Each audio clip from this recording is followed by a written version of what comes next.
দেওয়া যাবে। তবে মনে রাখিয়েন, আত্মীয়কে, নিকট আত্মীয়কে যাকাত দেওয়া দুটি নেকি। প্রিয় নবী মুহাম্মদ মুস্তাফা সাল্লাল্লাহু আলাইহি ওয়াসাল্লাম বলছেন, আস-সাদাকাতু আলাল মিসকিনে সাদাকা ওয়াস সাদাকাতু আলা যির রাহমি ইসনাতান। একজন সাধারণ মানুষকে দান করা হলো সাধারণ দান।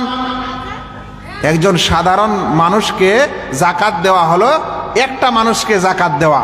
তারপরে বলছেন, আর আত্মীয় স্বজনকে যাকাত দেওয়া হলো দুটি নেকি। বলছে কিভাবে?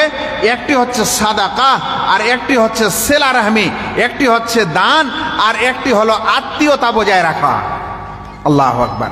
মানে আপনি যদি একটা দূরের মানুষকে যাকাত দেন তাহলে শুধু যাকাতের সওয়াব পাবেন, কিন্তু আজ যদি আপনি আপনার আত্মীয়কে দেন, ধরেন যে আপনার চাচার বেটা, চাচার বেটি, এরা গরিব মানুষ, খালার বেটা, খালার বেটি, খালা, খালু গরিব মানুষ, ধরেন যে মামা, নানা, নানি, এরা গরিব মানুষ, আপনি যদি এদেরকে যাকাত দেন তো আপনার দুটা সওয়াব, একটা যাকাতের সওয়াব আর একটা আপনি আত্মীয়তা বজায় রাখলেন এরও সওয়াব। আল্লাহু আকবার। ইসলামে এই সুন্দর জিনিস আল্লাহ রাব্বুল আলামিন এবং রাসূল করিম সাল্লাল্লাহু আলাইহি ওয়াসাল্লাম আমাদেরকে